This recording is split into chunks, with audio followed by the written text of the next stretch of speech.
Welcome back to Two Homers and a Realist. This is a midweek pod here on the bye week. We are favored to win, and I think all of us have the Sooners winning this week. I'm locking it. Yeah, it's the lock of the week for all of us, Sooners against the bye. I'm excited. I'm Steve. Jay. Lucas. Connor. All right, so we're here at full strength, and we got a full show for you. We're not taking an off week here. We don't take off weeks. We attend the games, and we attend all the bye weeks, too. We got a lot to talk about, actually. We got an outlook to see where the Sooners are going to be, what we think needs to happen from here on out as we try to rejuvenate and rebuild in this season. A season that's taken, obviously, a dark turn in the last 4 weeks, but had a big bright spot last week with the victory over Kansas. I think it was pretty important. I don't usually put a lot into the momentum and the idea that you need to do this to go into that.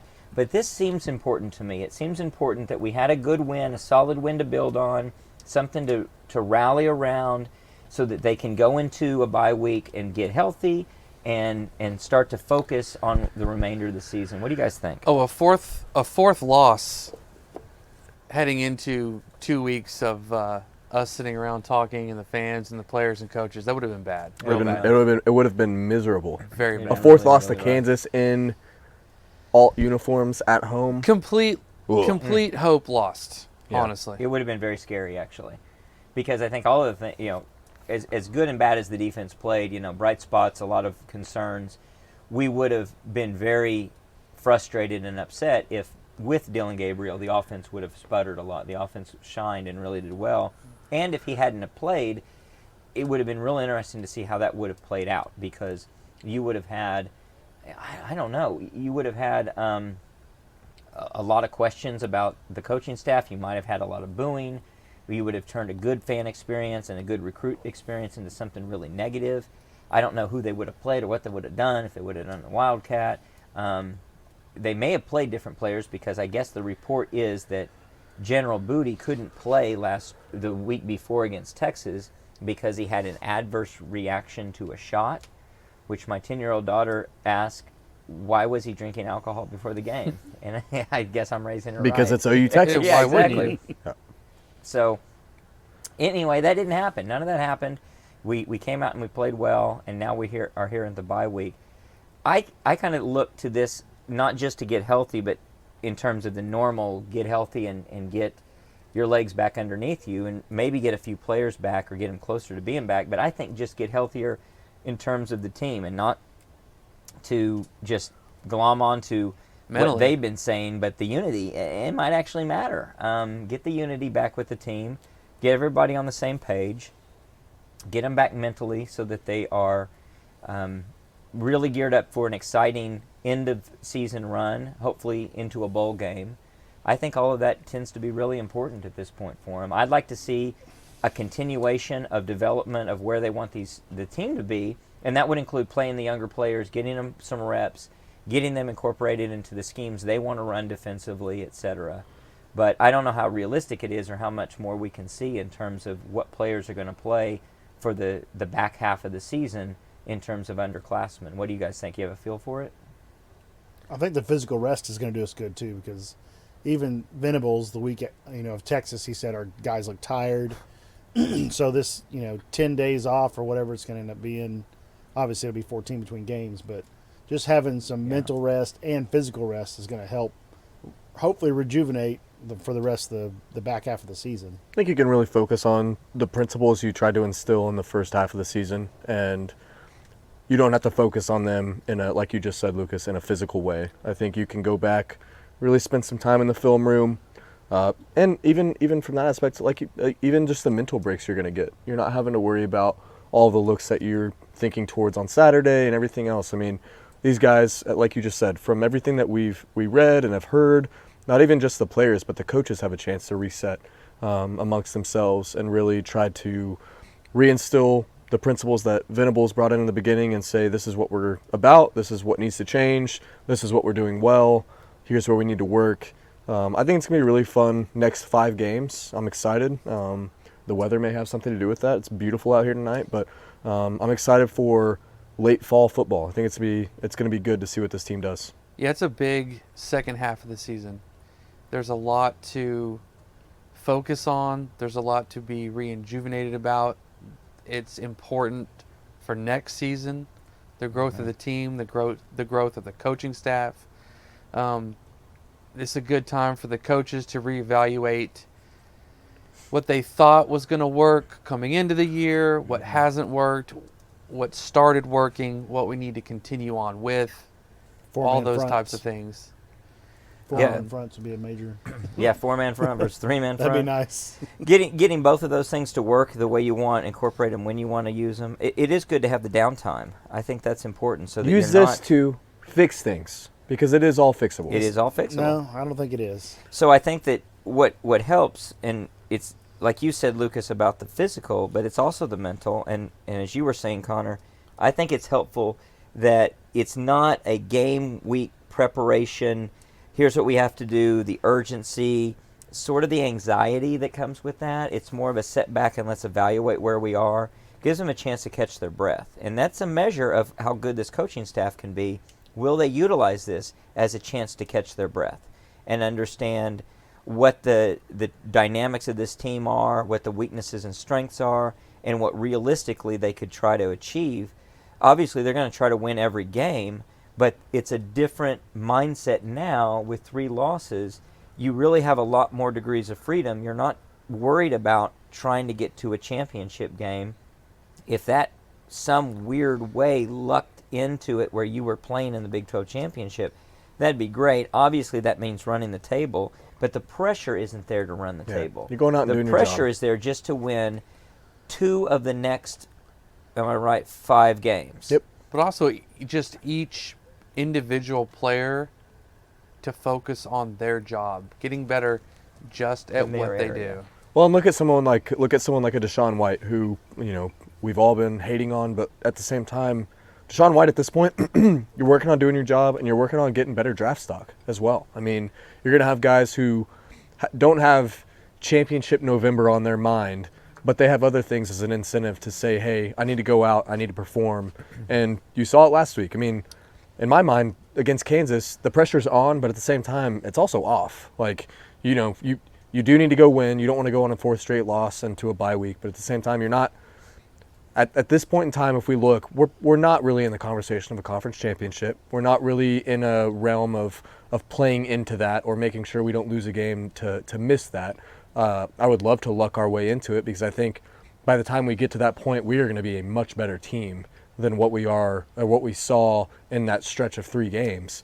But you're going to see a lot of guys who have different types of incentive to go out and do well and play better. Maybe play more consistent is a better way to put it. You can also see maybe the coaches can reevaluate, like in a negative sense, which upperclassmen are checked out, right? Yep. Maybe who do we need to start to move away from Easing and look out. towards the future. Mm-hmm. Yep. There's lots of opportunity to do that. I think of it as a business SWOT analysis: strengths, weaknesses, opportunities, threats. In the evaluation of opportunities, you've got an opportunity now, again with the pressure off, to put guys on the field to build your future on and not worry about the guys who really there is no future with. At the same time, you want to promote your brand and you want to do right by guys. You do want to win at least 2 more games to get to a bowl game. You don't, though, have the worry that you need to have a championship November. The threat would be if you stay with guys who are checked out or have different incentives, that they may have a reason to not do well for the team that they think does well for them. So you, as a coaching staff, you've got to watch out for that. It's a balance. It's a very delicate, difficult balance to understand between those 2 different situations, the opportunities and the threats. And one how that you we thread that. are not accustomed to. Not at all. It's been since 2014 that we've had what you'd call a championship November. Yep. That's a different world.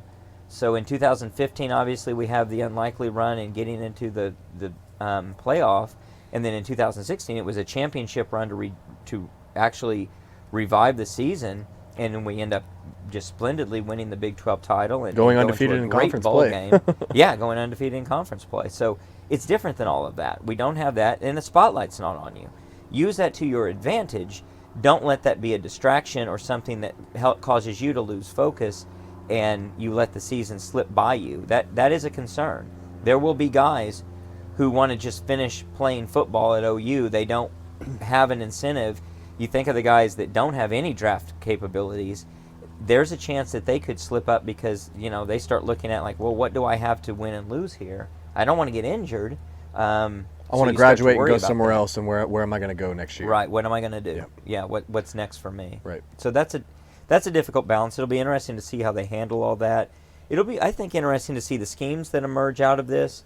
So our opponent is Iowa State at Iowa State. That on paper doesn't look like that should be too difficult of a battle, although 11 it will a.m. be game. a tough game. Yep.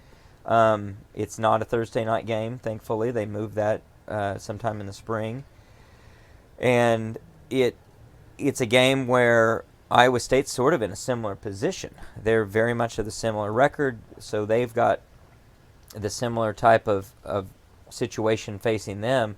But at the same time, they're not at partial strength trying to rebuild in the same way that OU is. So it'll be interesting to see how this staff handles it going into that game. And then obviously we've got several games after that that could go either way. I could see us actually winning every one of those games. I could also see us struggling and maybe losing most or all of those games, depending on how we play. Now, if Dylan Gabriel's healthy, if things progress the way they have, if we play defense like we've played in the victories, we should be able to be competitive in every one of those games. And that would be my expectation, is to be competitive and just to learn a lot about these opponents. We don't know a lot about these opponents, to be honest. Such a weird year for the Big 12. It's a very strange year. I have said that I thought it was a year that I thought the Big 12 as a whole was stronger than I thought they would be coming into it. Now I'm having my doubts about just how strong they are. A lot remains to be seen with a lot of these teams. Maybe it's some teams are stronger than I thought they'd be and other teams are weaker. In a minute we'll get to an evaluation of where we thought we'd be at the end of the year in terms of over-unders and where the teams are progressing. And there are definitely some surprises in that batch. Texas is one of the surprises. It doesn't seem like they can put 2 weeks together.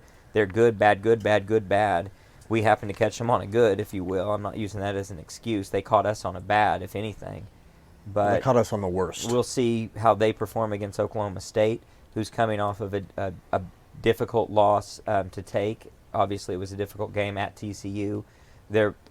If you looked on paper, you'd say, of all the games they could lose, this is the one where you'd give them the most grace, but still they lost the football game. So where do they go as a team as well? And where are they going to be when they come to Norman for what might be the last Bedlam game in Norman ever in a few weeks? This is a little foreshadowing. Yeah, you have to wonder, too. I mean, I'm sure we talked about it a little bit in the postgame, but you look back, I'm thinking specifically offensively because it's really easy to either criticize and prop up as well. The team that we saw offensively against TCU and the one that we saw on Saturday, night and day difference, right? In terms of creativity, in terms Execution. of execution. And let's just even take the first part of the game where before Dylan Gabriel gets knocked out, right? Right. I mean, you look at a quarterback who looks more comfortable for whatever reason, and I don't know if it's just the fact that that pressure, again, that maybe you go back to the pressure was off and he's going out there and slinging it, but from a coaching standpoint, looks a lot different from a Levy offense, right? And maybe these next 7 games, not only from offensive perspective, but it's a good chance to gauge what Ted Roof actually is as a defensive coordinator. It's a good say, how does Ted Roof fit into this next year as a coach? I'm not saying that, if we go 2-3 in the next 5 games that Roof is losing his job, but I'm not sure he's also going to be as much of a centerpiece into the defensive scheming and stuff like that next year. So it's almost like a live audition of sorts of players and coaches. Do you think that Venables is going to be, and I can almost answer this, or you can hear my opinion on this as I ask the question. Do you think that Venables is going to be a little more critical of Roof than he would be of Levy? A little more forgiving of Levy? It's not his side of the ball. He's got to have some really strong views. I would hate to be a defensive coordinator for Brent Venables, I think, in a lot of respects, because you're and that could be that's why they picked who he picked. Right. I would think be a bad pick for that reason. I would think naturally. I mean, you look at Levy, who we've talked about extensively, who was a co-OC or someone who was a part of play calling and now has sole responsibility. I'm giving that guy quite a bit more grace than I'm giving the older, the more experienced, the tenured guy that Ted Roof is, right? So I definitely think Venables should be more critical of Ted Roof's job as opposed to, especially Venables being Well, it's his baby. being touted as the best defensive coordinator in college football coming into this job. You need to be hypercritical of your DC if that's the case, right? Like because you can do the job just as well, if not better, as what the guy up in the booth is doing. So, and it's been so I would call it actually an embarrassing part of OU football this year is the defense. The offense was only embarrassing in the sense that you should be better prepared for losing your quarterback.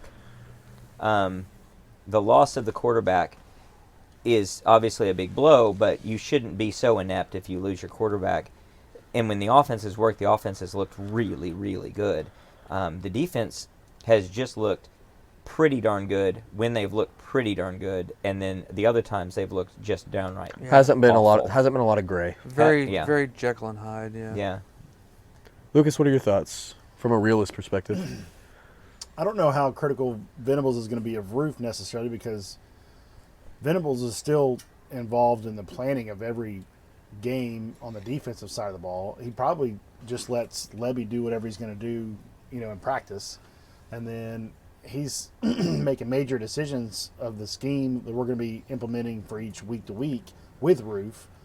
And then during the game, I'm sure Venables is on the headset with Roof 90% of the time, talking about what they want to do and what they're going to call on the field. I don't know. I wonder. But if you kind of undercut the integrity of the job at that point. I know, right? and I wonder if he's been a little too reluctant to interject himself, knowing I don't want to be the guy that over. I doubt that. I don't think so. There's no way. Lincoln Riley was the offensive coordinator for OU, but we still had a co-offensive coordinator in name on upstairs. Let's say, who was it? Bill Beatonbow. Bill Beatonbow. Co-OC. We'll see who he's on the field, but there's still a Was title. it Kale for a while? Kale was We still had a title there, but Lincoln was calling all the plays.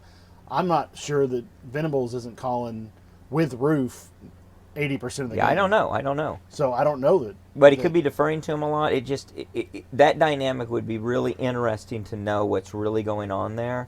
I would worry that he's actually not. You could do it both ways. I doubt he might be too overbearing. I bet he's been too passive. I would agree. I think, but with a position like a coordinator position, I don't know if I'm a defensive coordinator and I know my head coach is a defensive coordinator. I'm expecting a little bit of, hey, what's going on? Like, what are you thinking here? This and that. But there comes a point where if I'm a DC and my head coach is in my ear 75% of the time saying, no, I think we need to do this, it's undercutting the trust that I think he should have in me as a defensive coordinator. But that might have been the way it was planned to begin with. That's what I think, He might have too. told Roof, I'm bringing you with me. You're going to be the defensive coordinator title because that's going to get you more money. That's going to get you to come here with me. But I'm if that's the implementing case, the scheme. Yeah. But in this practice. is my show. It's my show, and then Maybe. during the game, you're You going to make execute my calls. show.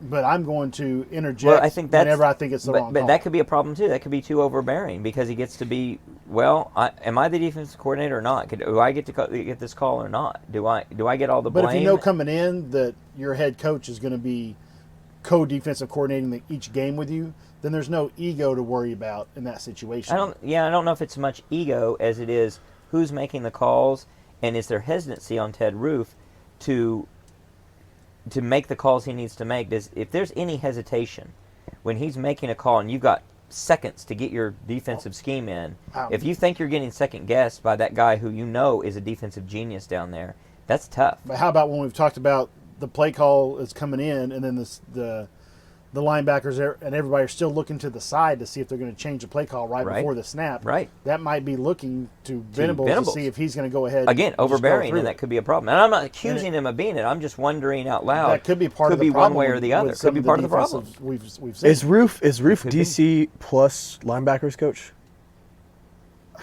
I thought Venables was. Maybe not. Venables that's his baby, is linebackers. But I don't know. But that's all titles. A lot of the title stuff is for money as well. Like True, but not necessarily the Roof- linebackers. Roof has to be on the linebacker. Roof is DC and linebackers. Yeah, it has to be because you have to. Which everyone- you see, and that's the group that Venables obviously on the sideline is I mean, He's going to zone in on Kanik is in his All two of pocket. them. Kanik is in his pocket Right. the entire game. So I mean, it's Didn't really we interesting. see, or wasn't it said that towards the end of those games where we were struggling, especially Kansas State, that they were looking over and Venables was started to make play calls, like he was taking over the duties of it. That's what I heard was the accusation, or not necessarily an accusation, but to the end he was like, no, here's the call, and I'm making the call, and I'm making the call, and I'm making the call. And that's sort of taking the reins away from Roof in a sense, if that really happened that way. I don't know. It's just a delicate relationship, and it's always tough. It'd be like if someone, back to Lincoln, if Lincoln, we always talked about should he get an offensive coordinator or not. If you did, what a tough job that would be. Well, and at USC, he has an OC, right? But Right. you look over to the sideline. And he's making the call. Lincoln has the calls play every sheet. plays, yeah. He calls every single play with Caleb, every single one. I So I think mean, any of that can it's a work. interesting you just dynamic have to know where the lines how are. this is going to work, where the lines are, and here's how it's going to work. Because you could reverse roles, and you could say your defensive coordinator in all of the preparation and everything we do, hand in hand with me or whatever, up until the game day. When the kickoff comes, I'm making the calls, and you're going to help me make those Right, calls. the game plan runs But through I'm me. making and the decisions of what play we're running are going to come through me. I don't know. But it's very also a benefit having somebody upstairs because Roof's calling the game from the box. and seeing everything. And Venables is on the sideline. So literally, it could just be a complete 50-50 partnership between Could the be. two because Venables is like, well, I saw, so-and-so was out of position on this play because you called this, so how about we try this instead? Ideally, But that's going how it into would it, be. Roof he knows what the deal is. Yeah. And like I said, it's not an ego thing if you know coming in that the head coach that's one of the best or defensive coordinators in the country is going to be side by side with you. Ideally, making that's how calls. it is. And we may look back, as much as we're criticizing everything and worried about it, we have looked to the lack of talent. There's a chance we look back in a couple of seasons and say, wow, I'm so glad that all of our fears didn't come to pass and that this is just working perfectly and splendidly. It could be the case. I don't know. I mean, I think everyone is learning everyone, right? And everyone is learning everything right now. Yeah, they're a brand I mean, new group together. It's completely fluid in terms of Not a lot of people have played together. not or a lot of coached people together. have played and coached together. You have a brand new line coach not line coach, but with Bates being where he's at now with this group of guys, and then you have Chavis on the edges. I mean, who's never been as high of a coach as what he is right now. I mean, I think the dynamics are all sorts of crazy, which just further kind of galvanizes our point of view. Once we get the talent that we have, and we've seen recruits tweet about it, it's going to be different. It's gonna be It's going to be a lot different. And Yeah, a lot of it boils night down and to day the different. personnel on the field. If at once the you end of the have day. the talent you want and the depth that you need and the experience, there's three things we lack. We don't have depth, we don't have talent, and we don't have experience the way we expect to have every season going forward from here on out. And I think we're going to look back next year and be like, with someone like Kanik, because he's the easiest example, I'm so glad he's getting the reps that he's getting. And yeah, he's getting frozen out in space a few times and Out may of not. place He and all looks that. he looks raw, but man, I'm hoping when we get to next year, he's going to be a leader of that defense with Stutzman back there with him. I mean, you may just see some crazy stuff on that side of the ball that we're not used to. It's hard for me not to get optimistic for it, Yeah. to be honest. Well, and at the same time, it's also easy because of the product we've seen on the field and how Right. poor it's been. Right. So. Can go up from there. Lots well, of room for improvement. It is a lot of room for improvement. So this kind of leads into a question that Jay had. It relates to some news that we've had about the SEC talk and movement to the SEC. There's obviously back and forth going on about when OU and Texas will actually make the jump. And you brought up, Jay, correct me if I'm wrong in how you phrase this. Is it potentially a good thing, maybe a blessing, if it takes longer for OU to make the jump to the SEC, being that now that as we see things, we don't have the talent and everything in place that we want to have. If we have another couple years to prepare, we make an entry to the SEC that is a big splash versus something where we're really struggling.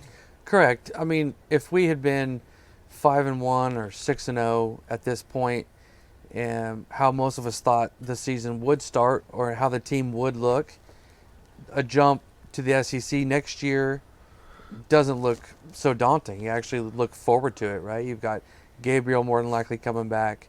We would More have seen strength on defense. we would have seen the growth of the team, etc. But seeing what we've seen now, truly recognizing the lack of depth, lack of talent in several key areas. I mean, an extra year of getting this staff's recruits in and the scheme in and getting used to working together that much more. I mean, I'd much rather go in 24 than 23, personally. So I want to talk about that and say when we'd rather go, because I don't think anyone would argue that our expectation is every year we wait, we're going to be that much stronger when we get there. If we don't go until 25, the 25 season, I think we'll be an exceptionally good football team entering the SEC, no doubt about it. Do I think we need to wait that long? I'm not sure if I agree with that yet. If I could push a magic button for money and continuity and everything, even considering the fact that we're entering a little weaker than we're going to be in a couple of years, I'd like to see us enter in 23. I'm just viewing it in terms of a fan and watching the product on the field and the bragging rights and what we're going to have to hear from the SEC and from national media and all these different things. And just, I want to go in competitive. I don't want to go we might in. be, even in 23, we might go in competitive. Here's my counter to that, and I'm not super strong on this. I want to go in more than competitive. I want to be in the Oh, no, I agree. You want to upper echelon. You want to contend. You want to compete. contend. You want to contend. I agree, and 24 might be the ideal for that. 25 is, we've waited too long. 23 maybe too early. However, one thing to think about is we will be a sleeper if we come in at 23. We will be overlooked and assumed to be not very good if we go in 23, and we might come in loaded for bear. With the recruiting class and the incomplete year of preparation and year of getting our offense and defense in this new staff scheme, we may be that probably will be the biggest jump in our performance no matter where we are. We'll be year 1 to 2. Yeah, year 1 to 2, 22 to 23 will be the biggest jump. Now, is it enough of a jump that we're okay with entering the SEC then? I'm 50-50 on that. If you give me the decision and say, when do you want to go, I'm going to have to look at it real hard between 23 and 24. I definitely want to be there by 24, though. The only thing that could really, and it's new to everybody, not just us, but the use of the portal. Yeah. And what Venables and them, who they can bring in, that can change everything. Sure. If you can bring in 3-4 fairly elite, experienced players to plug in on defense to fill in some holes. Oh, I think if you could just get 2 on each side of the ball. It changes everything, actually. Tremendous. Look at USC and what they've got with their transfers. Not just the OU transfers, but Jordan Addison. Jordan Addison. Yep. If you can get a guy, I mean, obviously that's a guy, Blitnikoff winner. But if you can get a guy like that, that's a huge game changer. You also mentioned recruits going into that season. I don't think you're going to have a bunch of freshmen with tons of playing time next season from this upcoming recruiting class, even though we're number 3 or whatever we are currently, if we sign these kids or whatever. We're going to be in the top 5 class. Those kids aren't going to be ready next year to see tons of playing time, more than likely. But I agree. the 24 season, if you get the guys like a Canick type guy that's going to see a little bit of action this season, and then he'll be ready next season to actually play, those kids that are coming in off of this recruiting class, somebody put out a list earlier of how many spring enrollees. And Right. It's Right. a bunch. It's a like, bunch. So I it's would like say 15 of 22 there's 3 or something. counters to that, though. You got early enrollees, which will get more time and experience. You've got Portal. just the raw talent effect that they will get some playing time, and that talent on the practice field will improve everybody. The old steel sharpening steel. Right. And then additionally, you may get surprised by some of these guys. Well, if nothing else, they're going to bring depth, and so Yeah. you're going to have some depth that you can lean on. That's something that you lack. I mean, in the wear and tear of a game, if you've got to get some other guys on the field at some point, and you get some guys on the field, even if they give up 3 or 4 yards, those could be critical yards that you're giving up. So all of that helps. I don't think you're going to see a bunch of freshmen come in, Right. and it's a national championship led by freshmen. But a full Immediately. That's not year, going to a happen. full year of this recruiting class, if they all sign, Right. and we have all the spring enrollees, In 24. a full year of those guys in the Big 12 and 23 would definitely have major benefits going into that 24 Oh, I don't. SEC I totally season. agree. I totally agree.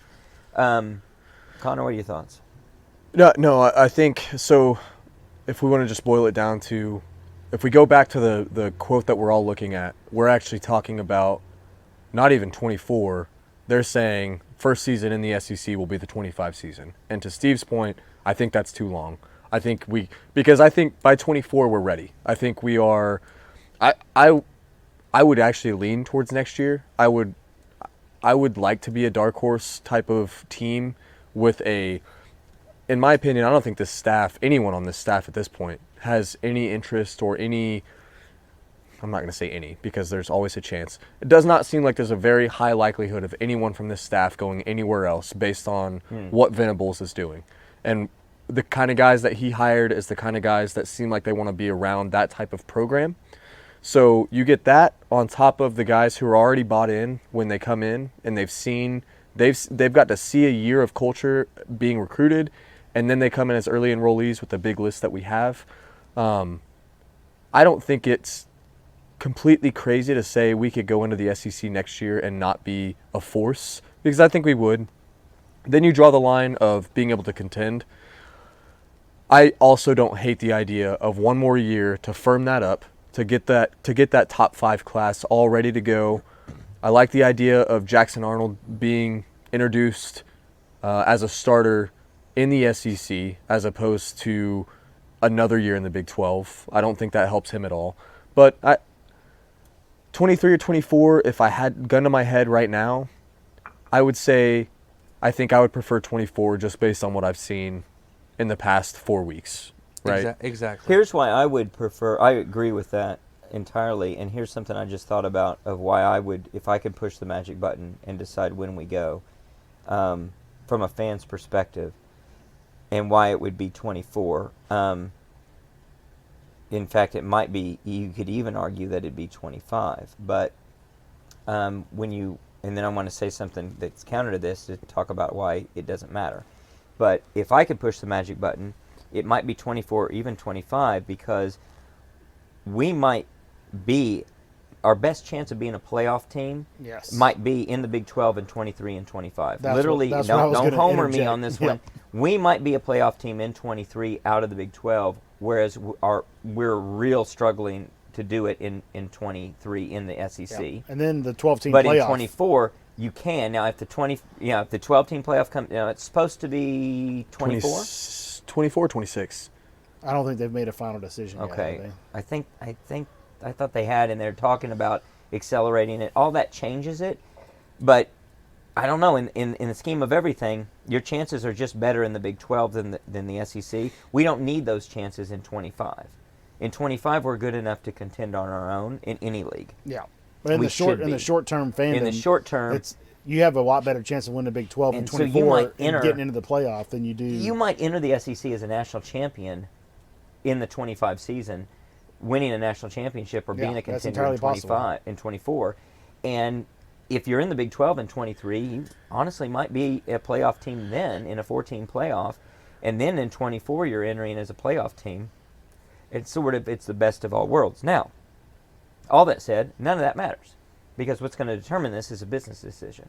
They're not going to do this with any respect to, well, it's best for OU if we wait till 25. Yeah, anybody that thinks a quote from the Big 12 commissioner saying that OU and Texas promised they'd stick around And they were at the meeting, Yeah, we should go back and look at when we bounced and said we're actually going to leave to which say. got announced early anyway. Yeah, none of it that doesn't matter. Like you can It take doesn't matter. Joe. I You think can it's take all yeah. negotiation. I think 100%. all of it on all sides is negotiation. When Fox came out and said they really want OU and Texas in the Big 12 all the way through, well, no shit they do.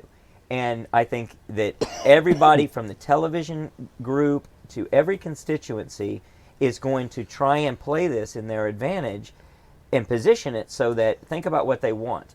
They all want the best deal for them. The television guys want the biggest deal they can get and the best product they can put out there. The schools want the maximum revenue net of any expenses. So OU is going to weigh, and Texas is going to weigh, what do they have to pay, if anything, to get out of this contract early versus can they just make the jump? If they could make the jump in 23 without any expenses, you better believe they're going to do it. And it doesn't matter that it's not the best for OU. I don't think that's going to enter. I think that's going to be as big of a non-issue, and that's to say it doesn't matter as academics, as basketball, as softball, or anything else you want to talk about. None of that crap matters. What matters is, can we get into this football conference and start participating in that revenue right away? None of those other things. They talk lip service to all that stuff. None of it matters. And in all of the conference realignment, when people start talking about, oh, it's a good fit in the Big 10 because they've got the academics, and that's why this school can get in and that school can't get in. That crap Nobody doesn't cares. matter. Let me If it's going to work, it's going to work. now. Disabuse you of that now. It doesn't matter. It's all about football and revenue. And if you look they at can how get it, they're everything gonna go is for it. lining up with SC and UCLA moving over in 2024, which it's just all signaling towards 24. that's when everything is going to start happening. The whole landscape of college The football. whole landscape Everything. is changing, right? And if I'm these other So- athletic directors and presidents at all the other Big 12 schools, at all the other Pac-12 schools, and all the other ACC, they've got to be thinking about that's when the go point is. They better get aligned with where they're going to be with that type of date in mind, because you're going to be left without a date for the prom at that point if you haven't made your decision. And if you look at figured something BYU, out. Cincinnati, Houston, and UCF, they played it perfectly, where they're getting into a conference earlier than anyone else. And they're getting in with a chance to play a couple teams like OU and Texas. And their big worry is that an OSU or a K-State or a Kansas or for whatever reason Iowa State, that somebody in that group it finds a way to get into one find of a these better bigger deal. conferences and Yep. finds a better deal. So it kind of blows up their move. Yeah, all of these teams need to be thinking in the realm of, what if OU and Texas left tomorrow? Because it is a possibility. And it's still, in my mind, 2023 is still not out of the question. Until we play that first, until we get maybe past New Year's or even into Now, I earlier think it's in the not year. until summer that you can say for sure nothing Right. is done. So I mean, You can It's- you can redo schedules clearly and easily. I mean, look to the COVID years. We were redoing schedules the week of games. It can be done. Yeah, we didn't play West Virginia that season. yeah. There's a lot. Yeah, he's right. The week of, basically. Yeah. So things can happen. I obviously selfishly want it to work out perfectly for OU, and 24 might be the perfect season for OU, all things considered. I would love to get another Big 12 title, run the table, win a national championship, and then be looking strong as can be into the SEC in be 24. the last Technically- legitimate winner of With the the biggest Technically- bullseye on your. In 24, you could still have Dylan Gabriel. That's right. With a Jackson Arnold right there and in good shape.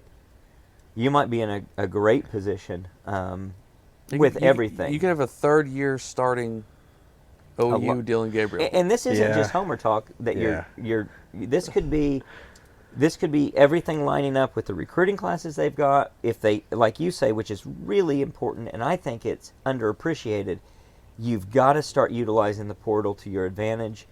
Both sides of it. You got to put the right guys into the portal. You got to get the right guys out of the portal. You got to open yourself for business and say, guys, we are very receptive to people transferring in.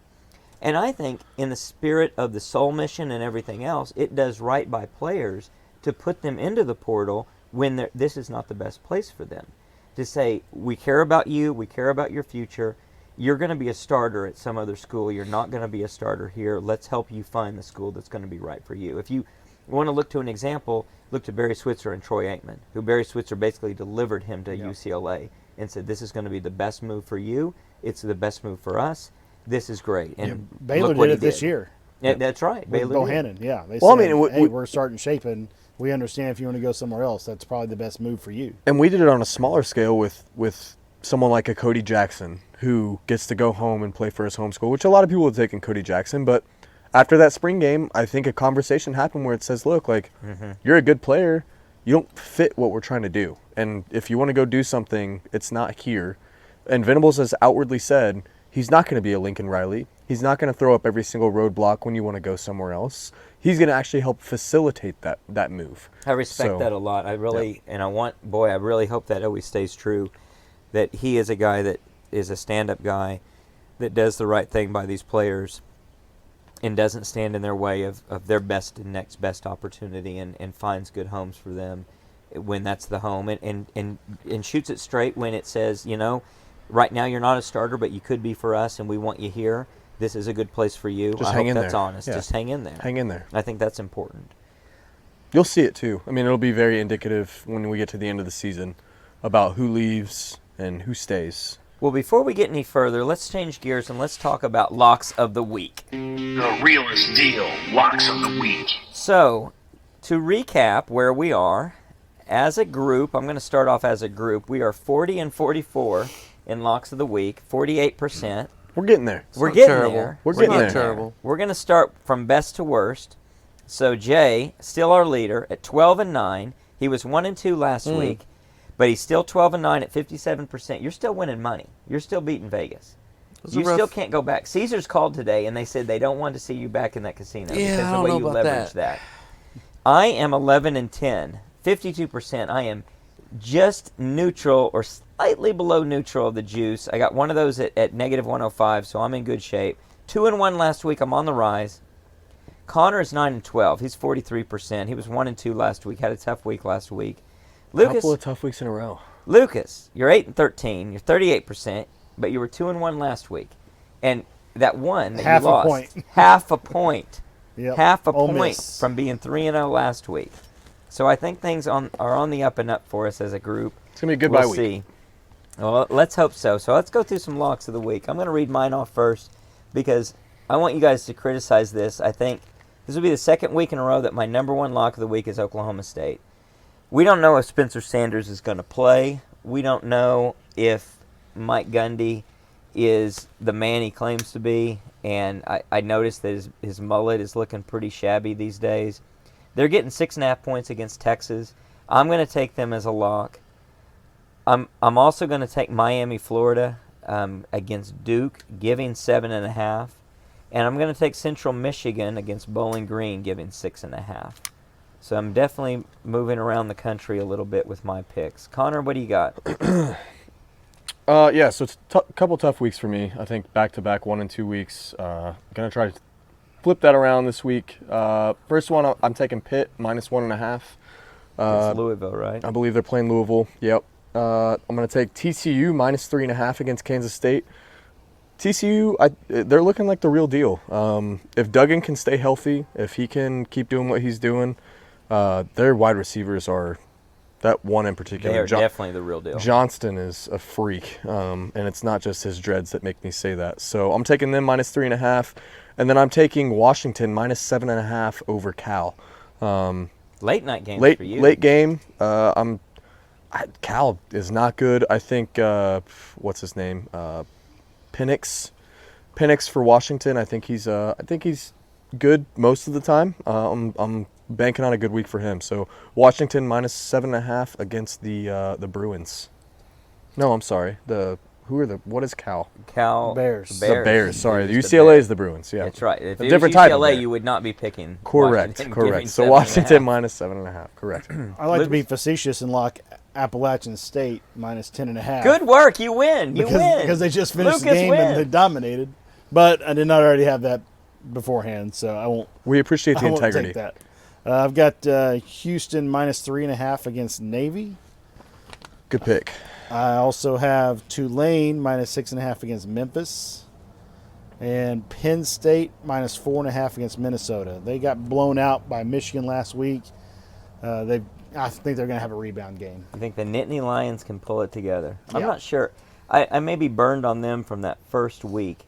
I just can't believe that they're a real for real football team. But, I think they're just Penn State. yeah. They look just a lot like Penn State looks. They do. And They after fit the that after the identity. loss, we'll see what happens. I'm with Lucas. I think they're going to bounce back, but it'll be interesting to see how Franklin pulls that team together. All right, give us the real locks of the week, Jay. Yeah, we'll see about that. I'm going to go with Clemson -13.5 against Syracuse. I think it's too big of a stage for Syracuse. And Clemson, Where's that game at? Clemson. And Clemson's looking pretty solid. Both And unbeaten. Was it Uiagalelei? Uiagalelei. He's actually Good work. playing a whole lot better this season than that. He looked like He looks pretty good. complete He trash looks last sound. year. He actually looks looks sound. he looks serviceable. And That's a big game for them. I mean, that against Syracuse. Syracuse is actually playing good football, which is weird to say. Watching that game last week, of course, it's the angle of Syracuse, so you're basically at a coach's angle. But they actually look like they're pretty competitive. So that's a very big game in the ACC. I wish it was in the Carrier Dome though. I think my favorite game might be LSU at home giving 1.5 to Mississippi. LSU has actually started to look a lot better than they did to start the season. And it's just a tough place to play. So that's a I know 1.5 point line with the LSU favorite. Yeah. And And I know I take Death Ole Miss on Valley. the other side of that. Yeah. That's tough. Death Valley 230. it's still tough to play. And they're playing quite a bit better. They are. I don't trust Brian Kelly. No one does. I don't either, but That's a big game for Kiffin. it's a huge game for Kiffin. It's probably too big of a game for Kiffin. It's a decent game for Brian Kelly, but it's a big game for Kiffin. That's not going to be a fun game. That's a 2:30 CBS game. Yeah, that'll be a good one to watch. What's your third? Well, I had it, but I've had a little bit too OU. much. We're taking OU, OU Well- giving 4.5 on the bye. and they are covering that every day of the week. I've had a little too much rum, Unless I think. Bevel plays.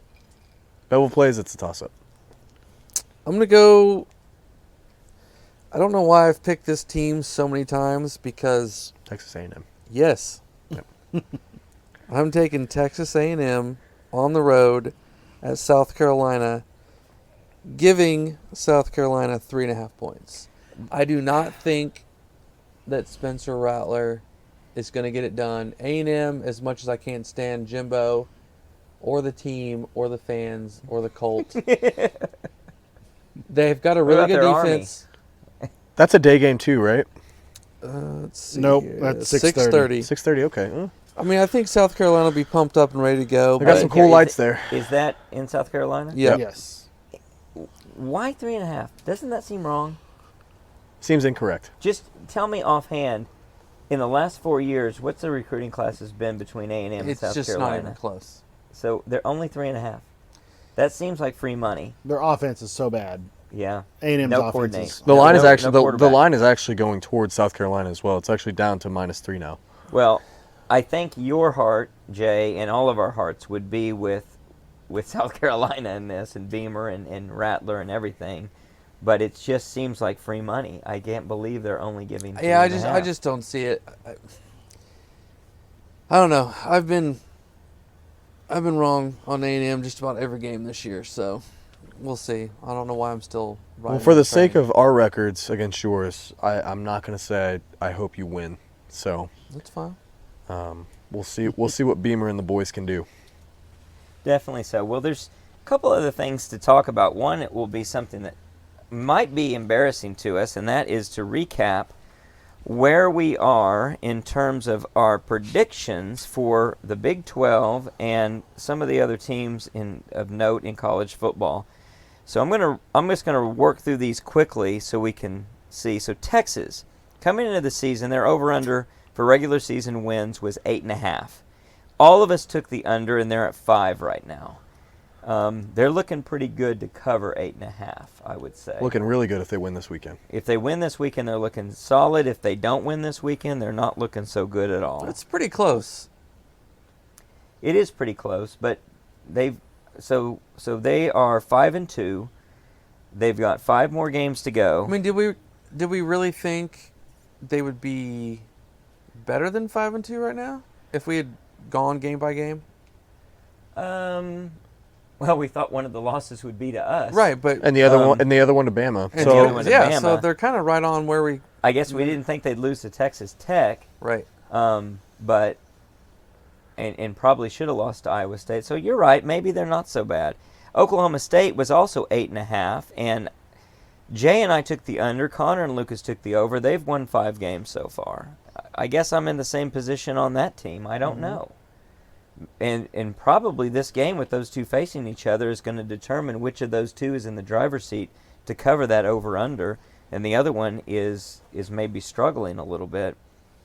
Baylor 7.5. All of us took the over. They've only won 3 football games. That's definitely negative. It's actually pretty surprising. That's That the is most. surprising. That one and TCU have got to be the most surprising. Well, TCU is 6.5. We all took all but Jay. Hold on, TCU under. Jay took the over, and TCU's won 6. So they need to win one more football game, and Jay's looking pretty smart.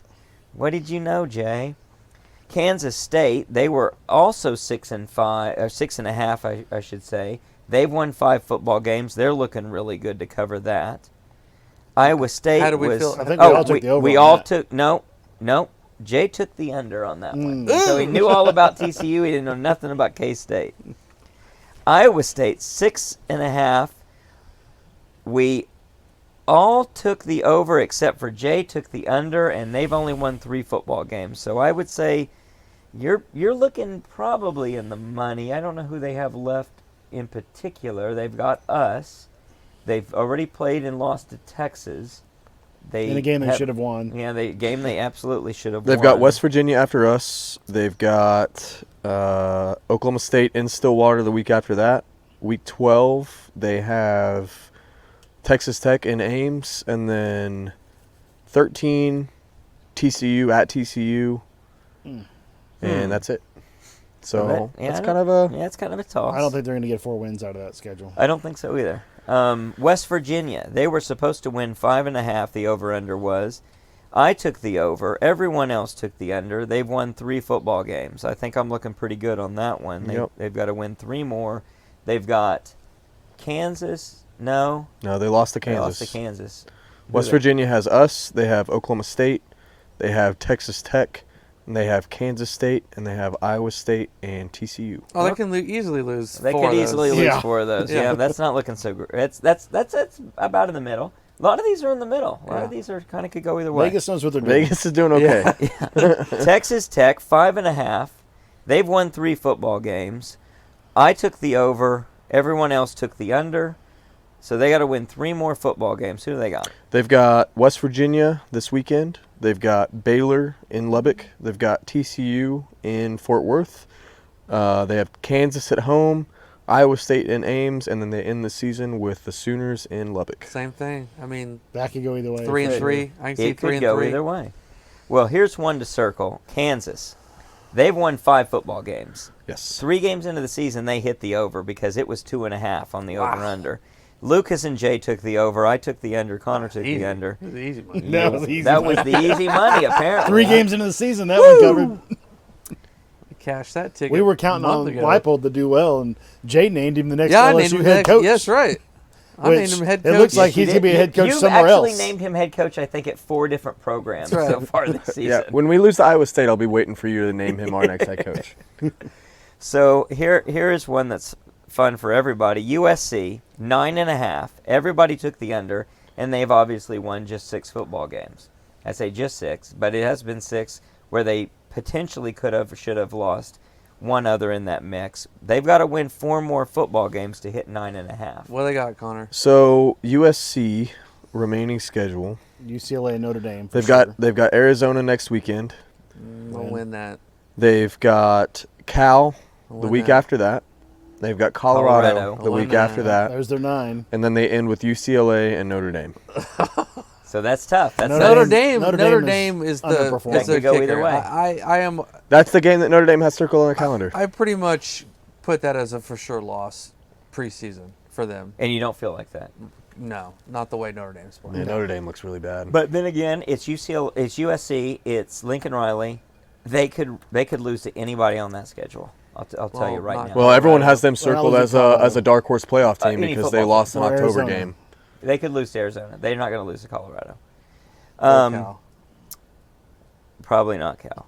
Nebraska 7.5. I took the over. Lucas took the over. Connor and Jay were with the under, and Nebraska's won 3 football games. That's not looking very good. That's kind of a struggle at this point, right? Who do they got left? They only won 3. They don't have 4. No, they've only won 3. So Nebraska has Illinois at home next weekend. Illinois in Lincoln next weekend, which is Illinois is playing good Yeah. football. Oh, that'd be They're tough. 6-1. That'll be tough. They're 18th ranked team in the nation. They've got Minnesota the weekend after. Also be a tough. toss up. They're going to get Yeah. wrecked by Michigan. 3 That losses. Nebraska-Wisconsin game in Lincoln is going to be a good game. Yeah. And then they've got Iowa in Iowa City to finish off the season. That doesn't sound They may like have 2 wins. 5 more Yeah. wins. Yeah. Alabama 10.5. They have won 6 football games. I took the under. Everyone else took the over. They got to lose 1 more game to make me a winner on that one. So Bama has an interesting schedule coming up. They've got Mississippi State this weekend, favored by 21 points. They've got LSU in Baton Rouge, always a big game. Then you have the one that's obviously going to be circled, especially if Ole Miss can pull it off this weekend. They've got Ole Miss the weekend after that. Austin, PA might be a pretty decent game. And then they finish off the season in the Iron Bowl against So they've Auburn. got to run the table They could lose for the over to they win. could lose. They could lose. They one could of those lose. They could games. lose one They of could those. lose Yeah, one or easily. 2 of those. One or games. 2. Even Georgia. Mississippi schools. Even LSU. Georgia 10.5. I took the under. Everyone else took the over. Obviously, they are undefeated at 7-0. So they're looking pretty good. Although they'd have to lose twice. They've got Georgia, Florida next weekend. It's not going to be a very good game, I don't think. That's in Georgia. Georgia, Tennessee the weekend after that is That's going tough. to There's be. going to be a huge game. That's an amazing game. And I That's think a Georgia's phenomenal probably game. counting their blessings that's in Athens this year. They're at Mississippi State, then they're at Kentucky That's the weekend after that. pretty tough. So they finished That's pretty the tough. season off against Georgia Tech. It's not going to be much of a game, but that stretch of 3 games against Tennessee, Mississippi State, and Kentucky is no joke. How fun is it going to be here pretty soon for us doing this? Yeah. And we look at our remaining 5 games, and we're like, oh, we're at the Swamp. And then after that, we've got Death Valley. Auburn at home. And then a night game at LSU, Oh, man. Arkansas, and we're going to finish it off with It's going to be Tennessee. exciting. Yeah. It's going to be exciting. So then Texas A&M, 8.5. Everybody took the over. They've won 3 football games. I've never been more happy to probably be wrong. Yeah. Yep. Texas A&M's remaining schedule. They're at South Carolina this weekend. J-Lock Texas A&M. I hope Rattler can figure it out. Then they have Ole Miss at home, Florida at home, toss-up game. Then you get Auburn at Auburn. Then you get UMass, and then you finish off the season in College Station against LSU. I think they got 4 more. I think they got 4 wins coming out of that. That's probably legitimate. What was They're the, what They're was not Ve- going to what, get there. what was 8.5, right, and they've won Right. 3. Yeah, So I they, don't- yeah, they're not going to get there. Not going to get there. Notre Dame has won 3 football games. They also were at 8.5 for the over-under. I took the under. Everyone else took the over. I think I'm in pretty good shape. So Notre Dame's remaining schedule, they got UNLV this weekend. Should be a victory for Notre Dame. They've got Syracuse in the Carrier Dome next That makes weekend. a That lot should be tougher a than loss. preseason for sure. Then they get Clemson at home. Oh, Then they get Navy in Annapolis. Then they have Boston College. And they finish off the season, obviously, against USC. In the Mecca. no, In the they Mecca, got in the 3 Mecca more of wins sports. left. Max for Max. Yeah, they're not going to get there. I don't know if they're going to hit 4. Clemson 10.5. I took the under. Connor took the under. Jay and Lucas took the over. They've obviously won 7 games at 7-0, and I'd say they're in pretty good shape to not lose 2 more games. But who do they got? Clemson's remaining schedule actually for them is pretty not bad. So if they can get past Syracuse this weekend, they've got Notre Dame on the road. That'll be an interesting game just because it's at Notre Dame. They've got Louisville at Clemson. Louisville's not very good. They're playing Miami at Clemson. And then they finish off the season against Spencer Rattler and the Cox in Clemson. So they finished off the season with 3 straight home games. Wow, that's a pretty nice setup for them, by the Yep. way. Last one on here is a little incomplete. It's Ohio State. 10.5 was the over/under. Connor and I took the under. Lucas and Jay were question marks. I don't think we actually ever got we pinned you down on your answers on those. They've won 6 football games. Who do they got left? They're looking good. They've got Iowa this weekend. That's in Columbus. They play Penn State next weekend. So whatever Penn State does this weekend, I think that may be a game. They've got Northwestern in Chicago, Indiana at home, Maryland on the road, and then they round it off against Michigan. So what was it, 10.5? So they got to lose 2 of those. They could have They've two got to losses lose in that. They 2. could have 2. Yeah, Penn Yeah. State and Michigan would be the ones that you obviously pencil in as potential losses. But if they get past Penn State, I'm saying that hits all day. Yeah, probably so. Well, it's interesting. I think that Ohio State looks like the, in my opinion, as of right now, looks like the runaway national title. contender. Michigan's Contender. playing really well too. Michigan is. That's gonna be. I mean, it could turn out to be an undefeated Big Ten battle, 11-0, both Yeah. squads going into that final game. Yeah, Where's well, that game I at? really hope we get that Texas Tech as a night Where game. is that game at? Michigan and Ohio State. It's in Columbus this Yeah, year. because they beat them for the first time in a long Oh, time yeah. last year at That's home. right. It's funny because I think that Ohio State walks into that game with a little bit of arrogance, knowing some of what I know about Ohio State and their fans. To be honest, I think that they, and maybe rightful arrogance, that they are going to believe it when they see it out of Michigan. But Michigan's a real deal this year. They And they may I'm walk into Columbus really as the better surprised football with team. Michigan. Yeah, just we didn't pick Michigan, but I mean Michigan's remaining schedule as well. I mean they got Michigan State next weekend.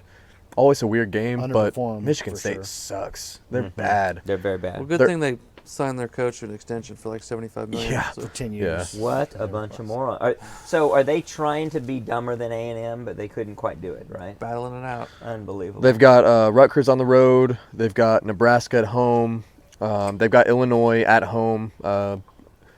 We'll see what Illinois ends up being at that point in the season. They could have 3 more losses at I that like point. We'll Bielema. see. He makes hard-fought football Yeah. teams. So- I Tough. guess so. I don't know. I've always thought he was overrated. I thought he was.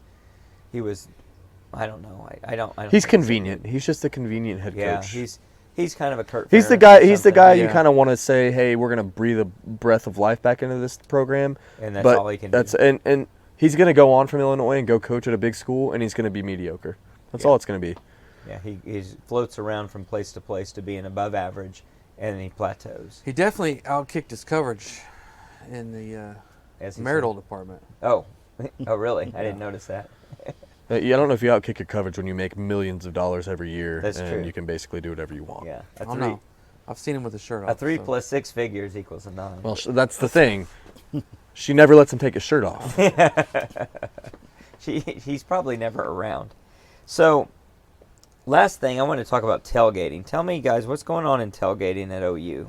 Is there new news? Yeah, a little bit of news yesterday coming out, and of course my Twitter leaves it. But in a nutshell, so Storm Jones, local reporter here, comes out with a statement yesterday, a tweet, and says, a private tailgating company paid the University of Oklahoma $100,000 for the exclusive rights to once public patches of game day grass, according to a 2017 contract obtained through an open records request. Okay. So, again, we were talking about this before the pod, kind of speculating what that quote-unquote once public patch of game day grass was, kind of where that was at. Does that imply the Lindsay Street tailgating? Are we going to make Lindsay great again to Eddie Radosevic's dreams? What? Yeah. So how do you guys feel about? I mean, we've kind of talked about it here. You have to do something before you make the move to the SEC. Maybe that makes the 2024 thing maybe a little bit more palatable, at least from a fan perspective, to say, I don't know if this is going to happen with a snap of a finger, and it's going to take a couple years between now when you bring this new regime in and when we actually make the move to say we're also going to be focusing on fan experience during that time, because I know they're not focusing on anything inside the stadium based on the facilities that I used last Saturday. Yep. So you got to hope that they're doing something outside of the stadium or having conversations to say we got to spice this up and make it a lot more palatable for these folks from the South when they come to town to say that this is a good place to travel to. Yeah, but that's a pay-to-tailgate area we're talking about. So what benefit is that really to the fan experience when you have to spend a bunch of money to tailgate in a certain area? But that's the thing. So Are you going to have teams coming from outside the conference, or well, in the conference of the SEC, let's say, they're going to spend money to tailgate in a specific area? I think that's what we're saying is that once public patch of grass that is not public right now based on that contract, you have to hope goes back to a public use area, wherever that's Did they at. give any I don't terms think of so. how long of a contract is a $100,000 contract? Did they get that for 5 years? Did they get that for 10 years? And if they did, that they got severely underpaid on that, if you ask me. Yeah, he wrote a good article. I'll send it to you guys. I haven't read through it, but I mean, just reading a paragraph. According to the contract, the university commission varies between 15 and 30%. Blah blah blah. Contract says the gross revenue is divided between the university and the tailgate guys. Only after caterers, beverages, television, and satellite providers are paid. So there's a bunch of stuff in here. We could probably dig into it a little bit just to see. Maybe it would even say where it's at. But Well, you guys, I think Jay made this comment, and you may disown it or downplay it, and I'm going to disagree with it. And I think some of you other guys were chiming in on this before. That you think you're a little bit of a homer or an optimistic person about the university, saying that you think they get it and that they're going to be well prepared for that. Is that fair? I think they have to get it. yeah, the contract I think runs. I do think they have to get it. It'll as well. be- I'm not going to disagree with that. It'll be a complete embarrassment, and maybe it's going to take being An embarrassed Yeah. and having all Being these called SEC out. fans blast them on Twitter and tell all their friends and be like, "Gosh, it's not even worth going to Norman. You can't even, hang out around their campus and do anything." It might take that type of event to open their eyes, unfortunately, but How would their these eyes not guys be are open? also smart, though, and When- I have heard that they have toured several SEC facilities, not just to see their weight rooms and their other facilities, but also, hopefully, they're experiencing game day environments. I mean, we at played these at SEC Tennessee. places. We've played at Alabama. I mean, we've seen what other schools do. We went to Ohio State. Yeah, but We see what but the bigger programs but are the- do with their tailgating. are the people that need to see that seeing that? I mean, Joe C goes to every football game. So the contract. He has to walk around and see The that. contract runs through December 31st of 2024. So And hopefully with the move in 2024, which is what we kind of all talked about earlier, hopefully with that you experience 1 year where you're getting those stories of people saying, hopefully it's not just 1 year that they're gauging it off of, assuming this contract stays valid throughout that period of time. Because I mean, you think back, the last time we had a big school here when we didn't have this big tailgate experience was what? I mean, Ohio State was 2016. That contract was not in place then. right, Tennessee was 2014, 14. Notre Dame. and that wasn't there. I know that Notre because Dame was 12. the Tennessee fans raved about their experiences here. So if you want to go back to when tailgating got really bad here, you go back to look at when they broke ground on Headington College and Dunham College, and they shut down Lindsay Street. And they made those big changes. 2016, I believe. And that's around the 2016-2017 time frame. Yep. So I don't know if I've got a pessimistic demeanor. I'd like to think that this is realism. So I'm the realist on this, and I hope I'm wrong. But I don't hold out a lot of hope with this group that they're going to get it or they're going to understand it. Even if they've seen it, I don't think they understand it. I think they've got the clouded judgment, and I think they've got bad incentives. So Well, they wrote a 7-year contract for only $100,000. I mean, that's crazy. That seems Which I like- that's before all of the revenue that comes in from the actual Right. people who pay the tailgates. But And I if mean, you've looked into that, they have an entire revenue relationship where they will cater it, and this is good for this many people, and you can up it for 8 to 12 to 16 to 24, and they've got a whole tiered schedule of what it is. The problem that I find with all of this is that it's not something you can orchestrate. It's organic, and it grows out of the fan experience and fan choices. And the fact of the matter is, if you prevent fans from building the momentum year by year and doing something that's a tradition within truly a family environment, a family is going to do that, and a group of friends is going to do that. You stifle that, you can't just assume someone else is going to pick that up and do it and run with it. If you look at those environments where it's an amazing game day experience of tailgating, that's something that organically grows up for years and generations. Look at any of the programs that have a tremendous tailgating experience. It's not something that you just start and turn on as if you're opening an Arby's and people start showing up in the drive-thru.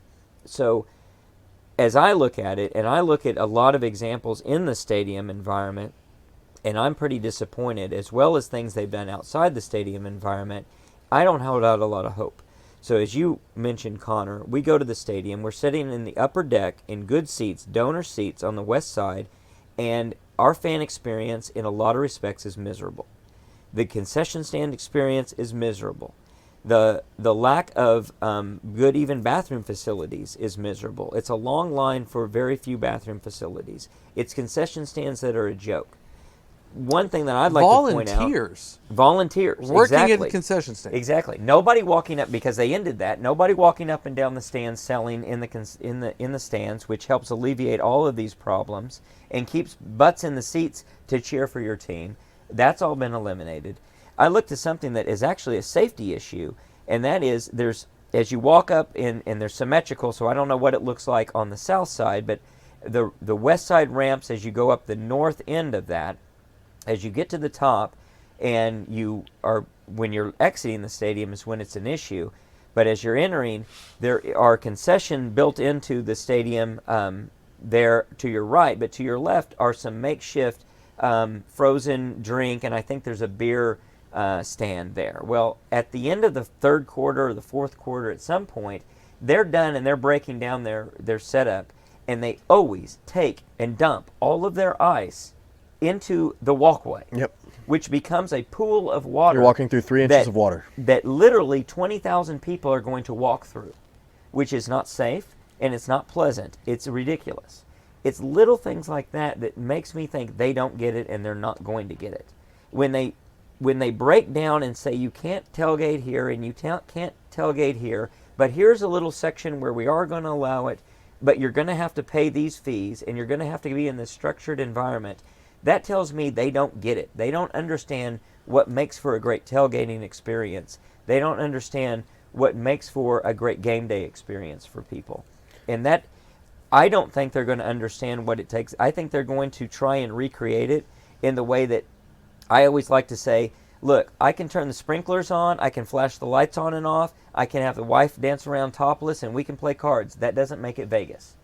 That is not, those are elements of things that you see in Las Vegas. That does not make it Las Vegas. Yep. Las Vegas is a deeper, richer experience. I can recreate the same type of things that to an alien visiting from another planet would say, yes, these things identified with these things, and they're the same. They're not the same when you actually are on the ground experiencing them. I mean, Ohio State was a very good tailgate.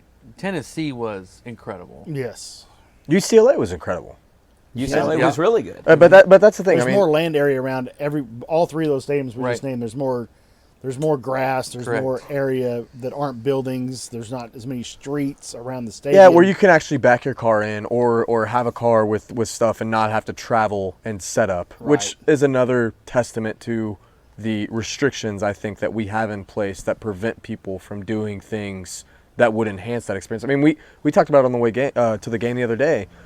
This long living tailgate that I've walked by at least since I've been coming to games with you since 2016, the OU football helmet tailgate on Asp in front of Carpenter Hall, right there on the corner on the corner North there. side. Yeah, on the north side of that, and they're They not weren't there. there. They're not there. So again, it speaks to where the team was at. I'll say that, but it also speaks to no one right now at OU is going to tailgate because tailgating is what they do. And they're not going for that experience. They're not saying, oh, we're 3-3, but at least we have this badass tailgate that is, a given, like people in Oxford, Mississippi are doing, and places. And given that's an extreme. Those are two different extremes that you're working with. But with something like that, where at least from what I can see from the outside, was a very long-standing tradition of having people in a singular place and doing a pregame party and tailgate and everything else, to just all of a sudden one week pick up and say, we're not doing it this week. Nobody took that spot this week because those people have basically claimed that as theirs. Well, no one was there. But also, from the same standpoint, it obviously isn't that big of demand because nobody claimed it. Exactly. And in a lot of contributing factors, 11 a.m. kickoffs contribute to that, but you can't just magically fix all that by saying, well, we're going to the SEC and we're not going to have the 11 a.m. kickoffs. Well, if you've thwarted these other things, it's a delicate thing that you've got to try and establish and build over time. And if you do anything to thwart it, you can disrupt something that never gets rebuilt. Well, and to that point, I mean, as much as we want to say, let's make Lindsay Street great again, there's nothing I would love more than to have all the smokers and all the barbecue grills and everything else out there on Lindsay. We don't ever get over there. Right. So I mean, it doesn't impact me. But at the same time, It's part of the atmosphere. that's a piece of the fabric of what OU was. And once you open it back up, what is the demand for that going to be? Are Well- people just going to automatically say, all right, we did this, which maybe with the Eddie Radosevich movement and everything like that, you will have people who are gung-ho about it. I don't But it's know. hard to establish. It's going to take years to get I to know where it people was. that used to do that, and they have moved on in life. They're not coming back. No. They're not going to do it. And usually what happens is you hand that torch off to someone else who's going to do it and carry that forward. And it's less than. It's not going to happen out of nowhere. I mean, those and so when that people would get disappears, their- it disappears. Thursday night?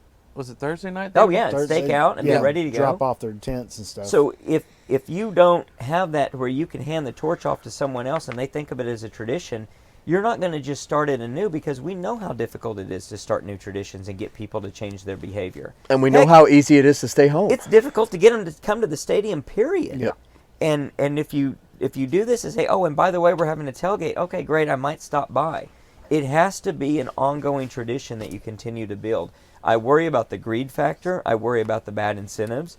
I worry about all of the constituencies that are working against it from their own self-interest. You've got the people in the stadium. You've got the campus corner merchants. You've got a lot of people who have reasons, vested reasons, to believe that tailgating isn't good for them.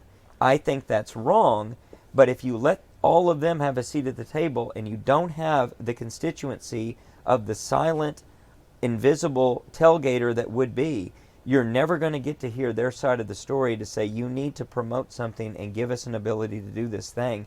And no, I don't want to do it at your expensive prices, at luxury prices of catered-in event. I want to grill my own hot dogs and have my own people here. Do you think Venables or Turnip Seed have enough clout to kind of pull their weight and say, we need this, I think we they have want enough this? clout. There's no way they have any awareness of this, nor are they going to have any awareness. You don't of it. think a head coach He's thinks not gonna, about that at all? No. I think Turnip Seed might have an idea of how to make things better in that aspect, because he's been around to a bunch of different schools, and the reason that they brought him in was to upgrade facilities, and in some aspects he might be helping upgrade the fan experience.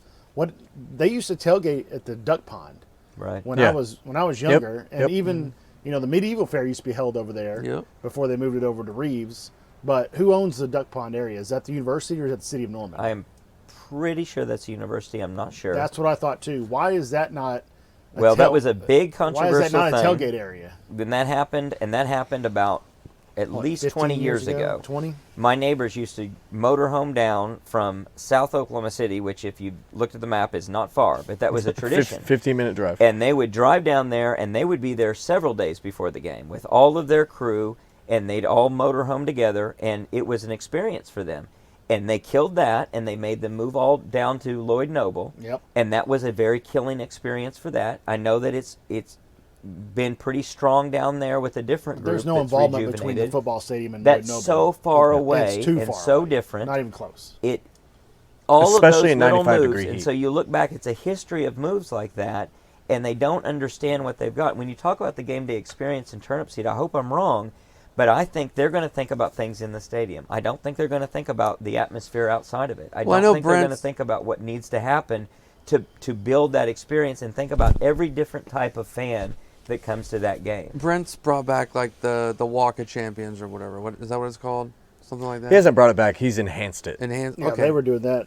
What? For Yeah, about 4 he's- years. We he's- now. remind he- you of who started that, which was Howard Schnelling. No, you're right. He's made it a bigger deal Yeah, the word than what they're used to. enhancements Yep. better, but I mean, that's sort of him recognizing those types of things need to be improved upon. That's true, but But- it's very team-centric. It It's is. not the fan thing. It's And a- I think too. Yeah, but I mean- there's no reason to walk your team if there's no fans there to cheer on your team. I know.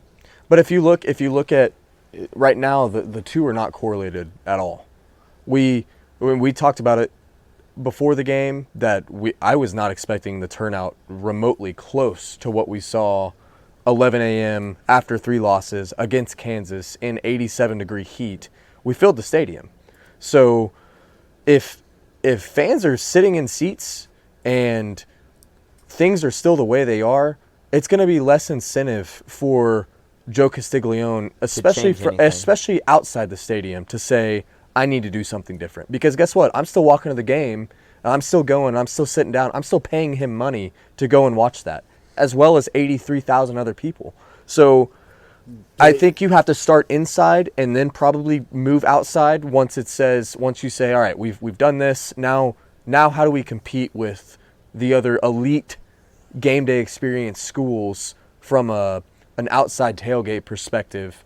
Because I can tell you, probably if I'm UCLA's administration and you could tell me I'll fill the Rose Bowl every week if I can sacrifice filling up the fields outside of UCLA, outside of the Rose Bowl, I'm probably saying I'm going to do it. Because guess what? It's better for my pocket. It's better for Joe's pocket. It's better for Brent's pocket. It's better for all those guys, right? So, and I don't think that's the trade-off, but I think that's how they perceive the trade-off. Right. I think they see it that way, as a trade-off between the two, or they don't understand what it really takes to build it. So my doubts all are based on this evidence of years and years of them taking the fans around the stadium and their tailgating and squeezing them into these small, awkward little zones. And until I see something different, I'm not going to believe they're ever going to change and do a better job with it. I sure hope they do, but I don't know. Now, the other thing that you could argue is it's not necessarily a fair comparison. One of my friends used to always say about Oklahoma State, we may lose the football game, but we never lose the party. And I always countered, that's because you're a bunch of losers and you don't know how to win football games. And so there could be a trade-off there between the two, at least in effect, of these places we're talking about, in a lot of cases that are great tailgating experiences, it's a substitute for what's happening inside the stadium. Yep. It's hard to have both. It takes something kind of magical to have both. Alabama's got both. But look at the schools you were about to mention are the schools that we're trying to compete with. Because but not I'm on sure, tailgating. That would just be nice. No, but I'm saying Georgia, Ohio State, Alabama. Mm-hmm. Those are the three perennial playoff teams. But for us, it's obviously not correlated because we have made playoffs and competed. At least, I mean, look back in 2017. Well, maybe we would when they have won take a everything damn away. one if we had some more tailgating. I think I would it goes love. I would together. love. I But would what love I'm saying to is when you look translate those. you look at Mississippi and Tennessee even, and all of these other schools that have really great tailgating experiences, South Carolina doesn't deserve the fans they get. It's amazing the tailgating experience and the entire fan support they get. Game day experience, everything. What I'm saying is we've been in this weird position where we've had a lot of success.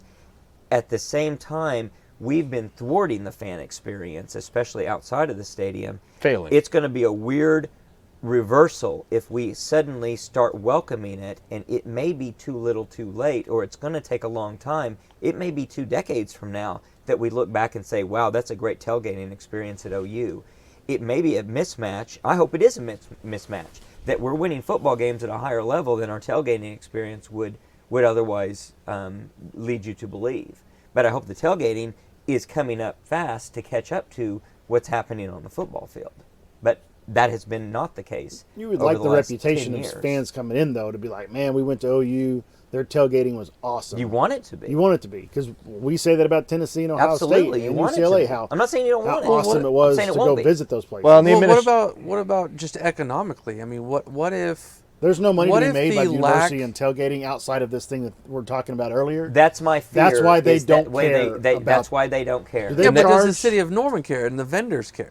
So the city of Norman is a bunch of delinquents who don't understand economics. So And unfortunately, a lot they of don't people have who clue don't, or a lot of about people who any don't it. care about the football games at all. Yeah, Do they charge at Lloyd Noble to park the RVs there? I would imagine they do. I don't know for sure. I don't. I think they do, and it, like we said earlier, it's just entirely too far away to even It is. matter whatsoever. Well, and I think the administration, I think they lean way too hard on the fact that we have Campus Corner, and I think that a lot of people lean on that way too hard. and it's wonderful. I love Campus Corner. Campus Corner is spectacular. If you get to a certain number of people at Campus Corner on a given game day, it's a mess and it's chaotic, and it's a waste of time. I have so many friends who their initial thought when they come down for a game, and thank God I have Steve's house because I don't know what I would do.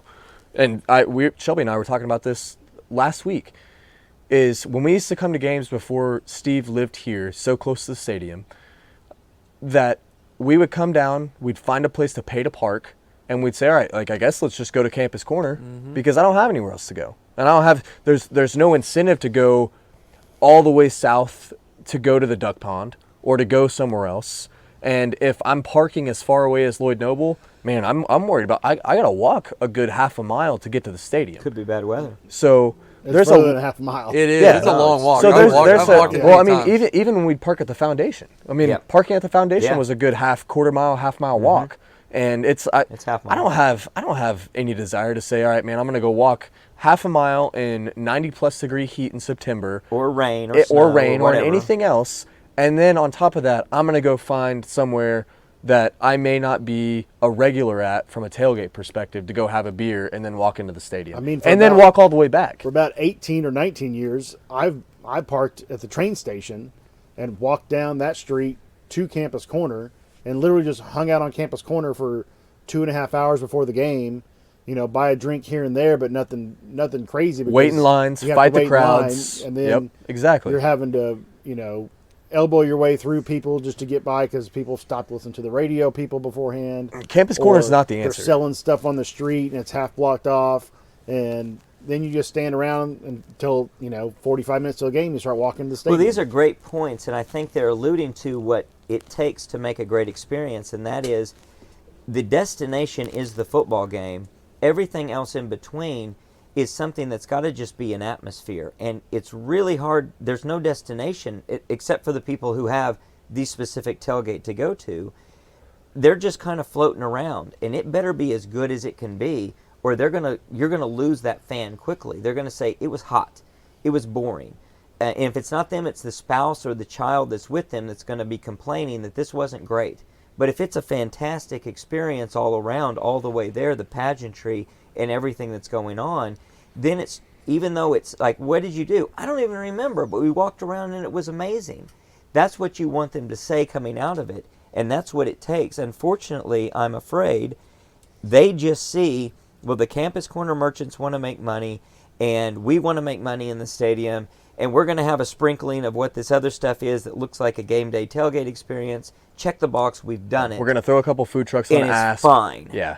And They'll be it's okay not. because they get It's to see really one or two not. things when they walk into the game, because everyone walks down the same exact street that's not closed off from Campus Corner to the stadium, and it's going to be okay. It's not okay. It takes a lot, and you can't control it all. That's what I think is missing, is it's got to just be an organic experience you let grow. And this is a kind of an apocryphal story that everybody has in terms of not just universities, but you hear this all over, but it is something that is told about our university, is when we first started as a university, and I guess it was Parrington who said, well, don't put any sidewalks in, let the students walk, and we'll put sidewalks where they burn tracks into the ground. You've got to do the same type of experience. I don't know what it's going to look like. Let 1,000 or 100 flowers bloom, to quote Mao exactly, and let's find out exactly what people want, and let's let it happen, because I don't know what the game day experience is going to be for these 100,000 plus people that are coming to Norman to experience it. Let's just be accommodating, and let's see what grows out of it, and then in 5 years, we'll have a wonderful tailgate experience. So, I mean, if you had a friend that lives somewhere in the southeast and they're excited we're coming to the conference, and they call you up and be like, hey man, I'm coming to Norman, what do I need to do for the game? There's virtually nothing to tell them to go do Other than just go go look to at- Campus Corner. Go to Campus Corner. go See to what it's Campus about. Corner, Look at go the check crowd. out the Heisman statues, Which that's about it. you're also walking clear across campus and across the length of the stadium to go do that.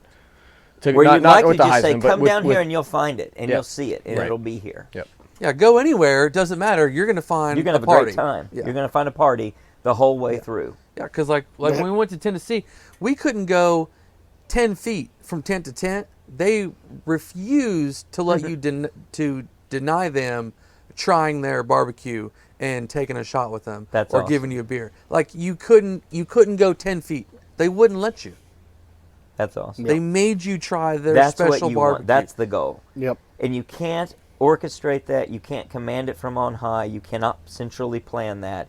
It's got to just come about organically. Yep. And what the university can do is just open it up and say, here's the areas we're going to do it. We're going to do it as we're going to be as accommodating as we can be. We're going to provide the facilities.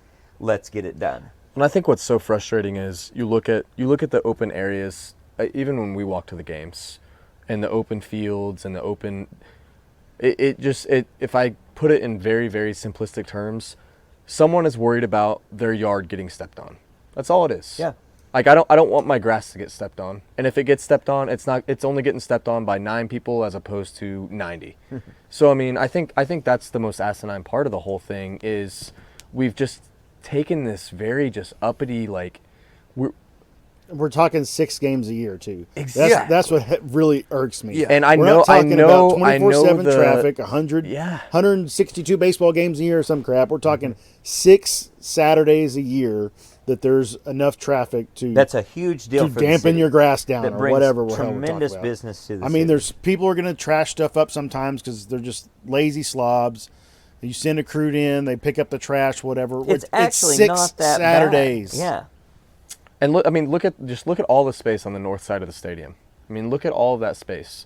I'd rather be fighting people who are tailgating and having a good time because it's someplace they've been and it's something they're used to, and I'm having to dodge a couple of people to get to my gate, than I would fighting the ridiculous security lines that I have to I mean, what's to that get into the huge, stadium. beautiful field right there, just Right south off of of like all Boyd? the shops of right Yeah. off Boyd. It's exactly what I was just Yep. now thinking about. Right, And it's, the fact that yep. you used to have, it's right in front of the Right where the Welcome center one and tailgate everything. Carpenter Hall, yeah, Yeah. right in And front Across of from the Carpenter. porch. So Yeah. there used to be a lot of people that would play in that park and everything. It's as if that's a prohibited zone now, and you're not even supposed to be on it. 4 kids out there. Yeah, 4 Tossing a kids football. maybe, and you're looking at them Yeah, like, and they're yeah. looking at you like, am I in trouble? Am I okay? Yeah, there should be 50 kids throwing footballs around out there, Yeah. That's how it knocking used to people's be. drinks That's how it over used to be. and getting yelled at, and Yeah. the whole. I was out there with my dad along with 19 other kids throwing the football around, doing it, just enjoying it, being there, right? Just being there. Mm-hmm. So, I mean, I think, and again, you're moving into this age where being there is not enough, right? Like for someone to drive from Edmond or from Oklahoma City, being there, The alternatives are playing too good. catch is not good enough anymore. And you're- to discredit OU, we're not doing enough to say, no, you need to be here. My dad and I used to go down early for a couple of hours and leave 20 minutes before kickoff and get home and watch. But we just wanted to be down there And with experience everybody and see your friends and talk and You have want the it to be experience. a welcoming environment that brings a lot of people in, and it's just a magical experience. Yeah, it And you're- shouldn't be just, black or white. Are you going to the game? Okay, drive down Right. here, walk to the stadium, go to the game, go home. There's and got to be more to it than that. We're still in this For this transition. Absolutely, and we're still in this transition stage from back in the old days when most games weren't on TV. Thankfully, OU and Georgia sued the NCAA and got all the way to the Supreme Court, and we have every football game now on TV as a result of those proceedings. We've got TVs that are tremendous so we can watch everything, but that's the competition. We've got to have a welcoming experience. We're in this transition stage where people are really debating, is it worth it to come down here and do this? Back in the day, a long time ago, that was the only option you had, and it was a working man's option. It's not anymore. The expense associated isn't the same anymore. It's much more expensive. So you're going to have a great experience, or people are going to say, you know what? I can stay home, and it's going to be great, and I'm as much of a fan watching it on TV Well, look how close as I we am are down there in Norman. Look how close we are here, and what do we all do? 20 people show up to the house. Right. We wait until there's enough time to walk from Right. here to the stadium Right. because there's nothing Calling worth us, going drawing down us. there to leave Oh, the yeah. house. I want to go see that's that on campus. On the way, I want to stop and see this, Yeah. and that's like, yeah, it's just a walk. Yeah. Well, that's a dour note, but I think that's important conversation. It's a I good think that's midweek definitely combo. the fan experience. I don't think we're alone in this at all. I didn't even get into the Should have had Eddie miserableness on. of. Should have had Eddie on for this. We need to segment. have Eddie on for this. We could talk to Eddie for a long time about this. I think we have some good insights that you're not getting from a lot of other people because we are the true fan experience for all this. Longtime fans who have experienced it for decades and have seen it at different places as well as here for a long, long time. But Sooners have a lot to work on in the off week. We think that they're going to get better and stronger. We certainly hope so. We'll be back probably for a midweek pod before the Iowa State game to give our predictions then. Until that time, Boomer. Sooner.